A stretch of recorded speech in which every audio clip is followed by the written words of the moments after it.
क्या करें इस टीम का, यकीन करो ज़रा हम अपनी औकात से बाहर आने लगते हैं, ये टीम हमें यूं गिरबान से पकड़ के खींचती है, भाई किधर किधर जा रहे हो, औकात में ही रहो, तुम्हारी औकात यही है। और जगा देती है हमें कि भाई नहीं, इतना ज़्यादा उड़ने की ज़रूरत नहीं है। हम ऐसे खुश हुए फिर रहे थे कि भाई WTC की फाइनल जीत के आने वाली टीम, चैंपियन टीम को हमने 2 के 2 मैचेस हरा रहे हैं, और क्या वन साइडेड करके मैच हरा रहे हैं। हम तो भाई हाथ में नहीं आ रहे थे किसी के, ठीक है। वो तो उन्होंने अभी हमें जगाया है, ठीक है, अभी टेस्ट मैच पूरा नहीं हुआ लेकिन उन्होंने हमें जगा दिया। उन्होंने कहा कि भाई ज़्यादा उड़ने की ज़रूरत नहीं है, हम भी कुछ खेलने आए हैं। और एक टेस्ट मैच लगा उनको, सिर्फ और सिर्फ एक टेस्ट मैच लगा हमारी कंडीशंस को अडेप्ट करने में। वो दोबारा टेस्ट मैच में वापस आ गए हैं, और लेके कौन आया है, उनके टेल एंडर्स। जो हमारी टेल है, यानी हमारे 5 आउट होने के बाद हम 16 रन 17 रन इसी पे हम निपट जाते हैं। हमारे 5 आउट होने के बाद हम 16 या 17 रन कर पाते हैं, उनके 5 आउट होने के बाद वो क्या करते हैं हमारे साथ, यानी 185 पे 5 आउट होते हैं और उसके बाद 404 रन कर देती है भाई उनकी टीम। कैसे? यानी हमारे लास्ट के जो 5 बैटर्स हैं वो क्या हमारी अपनी कंडीशन में ही नहीं खेले जा रहे उनसे, और उनके लिए जो कि कंडीशन ज़्यादा डिफिकल्ट हैं वो यहाँ पे आके डोमिनेट कर रहे हैं। यानी हम रन्स किससे खा रहे हैं, कगिसो रबाडा हमें अब 70 रन मार के जा रहा है, हमारे प्रीमियम बॉलर को उठा उठा के छक्के मारे हैं उसने, ठीक है। और साथ यार मुत्तुस्वामी को तो ना इंडिया वाले आउट कर सक रहे हैं ना हमने पहले टेस्ट मैच में कर दिया, इस टेस्ट मैच में हम उसको आउट नहीं कर सके। और इंडिया में भी सेम ऐसे हुआ, विशाखापट्टनम में उसका कोई रिकॉर्ड बता रहे थे भाई साहब, ठीक है, वो 2 इनिंग्स खेला, एक में को 30-35 किया, दूसरे में 40-45 करके गया है, वो भी नोट आउट। ना इंडिया वाले आउट कर सके हैं उसे, ना हम आउट कर सके हैं। वो पहले टेस्ट मैच में 11 विकेट्स लेके जाता है, वहां से हमारी हालत ख़राब की है उसने, ठीक है, हम टेस्ट मैच जीत गए थे। लेकिन इस टेस्ट मैच में वो भाई साहब बैटिंग से, क्योंकि बॉलिंग में तो उसको बॉलिंग ही नहीं दी गई क्योंकि विकेट इस हिसाब से थी, तो उसने सोचा कि चलो बैटिंग में इनकी ले लेते हैं, ठीक है। उसने आगे हमारी बैटिंग में हालत ख़राब की। वो हमारे शान मसूद, हमारे जी शान बॉल चल रही होती है, ठीक है, वो जैसे बैस बॉल है, वैसे जी हमारे शान मसूद साहब हैं, तगड़ा कैप्टन है टेस्ट का। उस भाई साहब को ये नहीं पता कि एक हमारा बॉलर है जो कि पुराने बॉल से अच्छा बॉल कर रहा है, और इस टेस्ट मैच में सिर्फ वही बॉलर ही अच्छी बॉलिंग कर रहा है, आसिफ आफरीदी, ठीक है, वही अकेला विकेट्स लेके दे रहा है हमें, और वो अच्छी बॉलिंग सिर्फ और सिर्फ पुराने बॉल से करके दे रहा है हमें। तो क्या ज़रूरत थी भाई इतनी जल्दी नया बॉल लेने की, थोड़ी देर और रुक जाना था, 7 आउट करके खड़े हुए ही थे ना, ठीक है, कहीं 2-3 और विकेट्स लेके दे देता हमें, या एक आधी भी और लेके दे देता।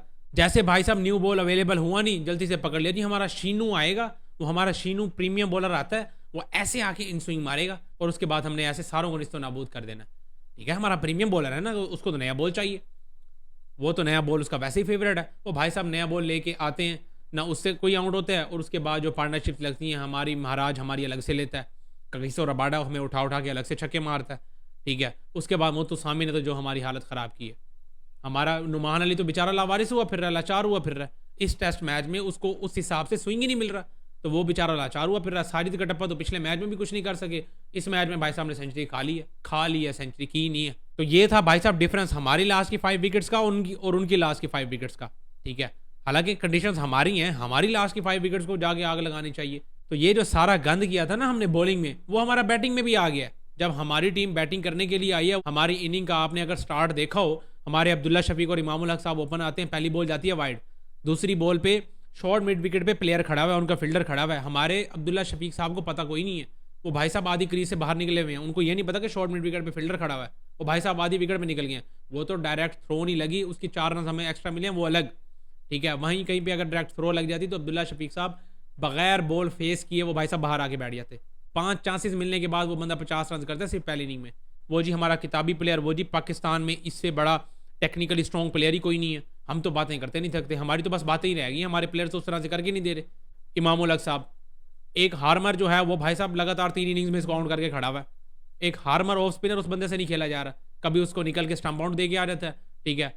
2 बार लगातार एक दफ़ा तो वो जो बोल्ड मारा है पिछली इनिंग में, जो बोल्ड मारा वो तो पूछो ही ना। आज फिर LBW आउट होके जा रहे हैं। शान मसूद साहब आते हैं, वो भी हार्मर को नहीं खेल सकते। हमारा जो ऑफ स्पिनर है साजिद कटप्पा, उस भाई साहब से बॉलिंग नहीं हो रही, जो उनका ऑफ स्पिनर है, ठीक है, जो कि आर्म बॉल भी करता है अच्छी, वो भाई साहब बार बार विकेट्स लेके देके जा रहे हैं हमारे लेफ्ट हैंडर्स की। ये डिफरेंस है भाई साहब। हमारा टॉप बॉर्डर 3 विकेट्स तो ऐसे ही गिरती है ना जैसे पता नहीं, वो तो उसी नशे में घूम रहे थे, उनको इतने चक्कर आए हुए थे। वो जो फील्ड पे हमारे साथ कगिसो रबाडा ने हमारी हालत ख़राब की है, वो जो हमारी पहले की 3 विकेट्स गिरी हैं वो तो उसी चक्कर में गिर गई हैं। तो हमारे 3 आउट तो ऐसे जल्दी जल्दी हो रहे हैं। फिर कोई साउथ शकील आते हैं, थोड़ी सी पार्टनरशिप करते हैं। पार्टनरशिप साउथ शकील तो अपनी तरफ से सिर्फ बॉलें खेलने की ही करते हैं, रन तो उस भाई साहब ने कुछ नहीं किए, ठीक है, लेकिन 40-50 बॉलें खेल गया। उसके बाद जो आउट हुआ है, यानी इतना लमक गया बॉल पे, भाई तू आने दे अपने पास, तेरे पास ही आ रही है ना बॉल, क्या जल्दी है तुझे। एक अकेला हमारा वो भी ऐसा खेला जो कि लग रहा था कि भाई वाकई किसी इंटेंट के साथ खेलने आया हुआ है वो बंदा। इंटेंट ये नहीं कि मारने धाड़ने वाला, ये इंटेंट के भाई पॉजिटिव क्रिकेट खेलने आया हुआ है, ठीक है। उसका माइंडसेट उस चीज़ में नहीं घुसा हुआ था जो हमारी बाकी की बैटिंग लाइनअप में घुसा हुआ था, जो हम पहले फील्डिंग पे गंद करके आए थे ना, हम तो उसी चीज़ में ही पड़े हुए थे ना। अभी एक वो भी आया, उसने आगे बताया कि भाई साहब सुकून से आओ, बैटिंग करो, ठीक है, हो गया जो फील्ड में होना था। अब तो यकीन करो बाबर और रिजवान दोनों के लिए टेलर मेड सिचुएशन है ये, क्योंकि दोनों पे बड़ी बातें होती हैं, दोनों पे भाई साहब T20 पे एक धब्बा लगा हुआ है कि भाई साहब आप T20 के प्लेयर नहीं हो। और अब भी ये जो हमारा T20 का स्क्वाड अनाउंस नहीं हुआ, इसमें भी कहीं ना कहीं ये चीज़ देखी जा रही है कि भाई हमारे प्लेयर्स कैसे परफॉर्म करते हैं, ठीक है। अगर अब ये मेरा ख्याल है आज भी नहीं होगा स्क्वाड अनाउंस, ये स्क्वाड अनाउंस होगा अब कल हमारा ये देख लेंगे ना कि पहले सेशन में हमारे प्लेयर्स क्या करते हैं। खासकर बॉबी पे बहुत ज़्यादा नजरें हैं ना, अगर तो कहीं बॉबी कल लगा देता सो मैं लिख के देता हूँ इसका T20 में नाम आया पड़ा होगा। अगर कल बॉबी जल्दी आउट हो गया तो उसके बाद देखना इसका भी नाम नहीं आएगा। रिजी का तो वैसे भी अभी कोई चांस लग नहीं रहा। यहाँ से अंदाज़ा करें कि हमारी टेस्ट टीम का जो परफॉर्मर होगा वो T20 में आएगा, ये अंदाज़ा कर लो आप, ठीक है। बाकी बॉबी के लिए भाई यार 2-2.5 साल हो गए हैं, तेरा पाकिस्तान में अभी तक कोई 50 नहीं है। सेंचुरी तो दूर की बात, 50 भी नहीं है इसका पाकिस्तान में अपनी होम कंडीशंस में। साउथ अफ्रीका में जब इसका टूर था तब को 50-50 मार के आ गया था ये, लेकिन अभी तक इसका 2-2.5 साल हो जब से इसका बैड पैच शुरू हुआ है, इसका पाकिस्तान में कोई 50 नहीं है। तो इसके लिए तो भाई साहब टेलर मेड सिचुएशन है कि कहीं कर दे। यकीन कर वो भी, ये सारे यकीन कर नाशुक्र हैं, ये सारे नाशुक्र हैं, इनको तुम्हारी कोई कदर नहीं है। हमें है तेरी कदर भाई, तू भाई है हमारा, वो भी ठीक है, तेरे सारे गुनाह माफ हो जाएंगे अगर कल तुम मजीद सेंचुरी स्कोर करे। ये वाले 49 रन भूल जाओ भाई साहब, ठीक है। हमें वो वाली इनिंग चाहिए जो आपने ऑस्ट्रेलिया के खिलाफ वो जो आपने मैच ड्रॉ करा के दिया था, ठीक है। वो भी मेरा ख्याल है डे 4 ही था, आके दोबारा 0 से स्टार्ट करना। ये 49 रन को भूल जाओ, ठीक है। हमें कल तुम्हारा कल के दिन का सोच चाहिए, आज वाला 49 मिला के यानी 150 से ऊपर तूने अकेले ने रन करने। ये पता नहीं हम कौन से ख्वाब देख रहे हैं, लेकिन भाई देख रहे हैं, ठीक है। क्योंकि हमें इस सिचुएशन से सिर्फ और सिर्फ बॉबी और रिजी निकाल के दे सकते हैं। रिजी को भी चाहिए क्योंकि भाई साहब तुझे कप्तानी से भी हटा दिया, तेरे पे बहुत ज़्यादा बातें भी हो रही हैं, T20 में से भी निकाल दी, सब कुछ हो गया तुम दोनों के ऊपर। अब तुम दोनों को यही चाहिए कि भाई साहब बैट से जवाब दो बस। बाकी हमारी जो टेल है उसको भी भाई साहब अब थोड़े जाग जाओ यार, शर्म कर लो कुछ उनको भी देख के। यानी बाहर वाले आके हमारी कंडीशंस में हमें उठा उठा के मार रहे हैं और हमारी अपनी कंडीशंस में खेलने वाले बिल्कुल ही फारिग हुए हैं। तो साजिद कटप्पा, नुमान अली, ठीक है बॉलिंग से कुछ नहीं हुआ आज, ठीक है। तो मेहरबानी करके बैटिंग में कुछ ना कुछ कर देना।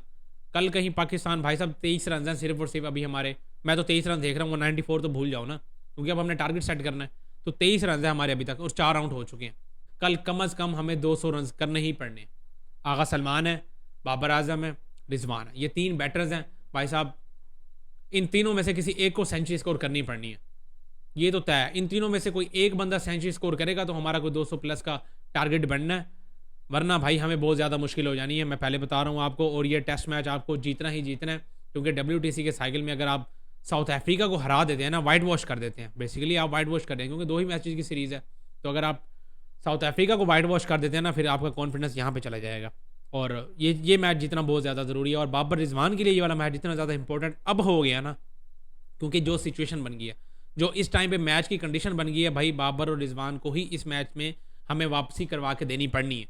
कल के दिन पाकिस्तान की बैटिंग जो होगी वो डिसाइड करेगी कि हमारे T20 में बाबर रिजवान की जगह बनती है या नहीं बनती। बाबर की तो खैर कन्फर्म है ना, अगर तो कल बाबर 100 कर रहा है, बाबर का नाम आ रहा है T20 स्क्वाड में। अगर कल बाबर साहब अभी जैसे अब 49 पे खड़े हुए हैं, कल आते साथ ही ऐसे आउट हो जाते हैं, जो कि मैं चाहता नहीं हूँ कि ऐसे हो। मैं चाहता हूँ कि बाबर कल भाई साहब आगे 100 करे और अलग से कल वाला 100, ये वाले आज वाले भूल जाओ, ठीक है। फिर देखो इसका T20 में नाम कैसे नहीं आता। बाकी भाई बहुत गंदी क्रिकेट खेली हमारी टीम ने, ओवरऑल देखा जाए तो बॉलिंग में हमने बहुत गंद मारा है, ठीक है। फील्ड पे भी हमने वो हमारे स्टंप भी मिस कर रहे हैं रिजवान साहब, ठीक है। ओवर थ्रो बैकअप पे कोई प्लेयर नहीं है, मतलब बिल्कुल ही पागल हुई थी हमारी टीम। क्या पाकिस्तान टीम यहाँ से ये वाला मैच जीत सकती है? लाजमी कमेंट्स में शेयर करें। स्टूडियो में इतना ही, मिलता है नेक्स्ट वीडियो में।